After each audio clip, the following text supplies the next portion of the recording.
As adjustability in drivers becomes more and more extreme and you get more options, the danger is it becomes overcomplicated.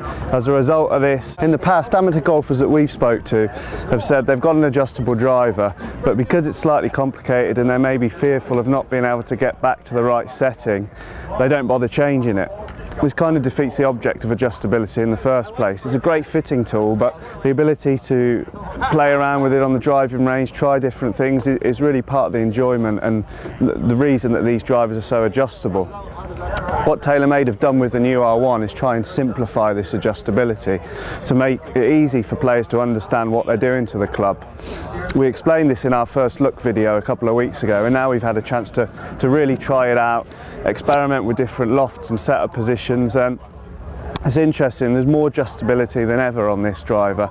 I'd say it's probably the most adjustable driver on the market, but it's really easy to understand by changing the hosel, the sole plate and the weighting. It's too easy to understand how you've got it set up and how these changes influence the ball flight. I've just been hitting balls on two different setups and it makes a huge difference.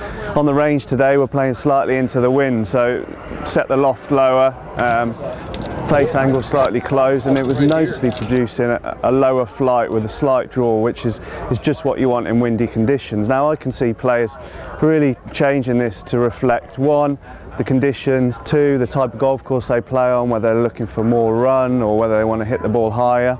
The new R1's received a lot of comments online, on forums, on Twitter about the overall appearance because of the retro looks and the unusual alignment aids on the top of the club. Now, as is the case with a lot of the modern colourful drivers, when it's over the ball at address, it's not distracting at all. Your eyes focused on the white area of the club, the black face, and you don't even think about this area. So to me it looks cool. It's kind of a retro look combined with the really impressive technology on the bottom of the club. So visually I wouldn't say it was as offensive as some people have suggested. The R11S received a lot of praise for both the feel and the sound it produced with the stock shaft option, and the R1 continues this. I've been just hitting it there and it feels great off the face. It's quite a soft feel relative to some of the other drivers that have just been released that are sort of hotter off the face, but it's confidence inspiring. It was very forgiving, which compared to rocket balls, forgiveness is one of the keys, and you should be able to dial this in to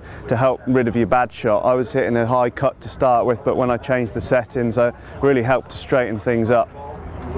It's a driver that I think a lot of people will be interested in because it's a TaylorMade and it's white, but also because of the adjustability on offer and how easy it is to change things. If you're in the market for a new driver and you want something that you can change, experiment with, if you're a tweaker of your golf clubs, then this one's definitely worth a try.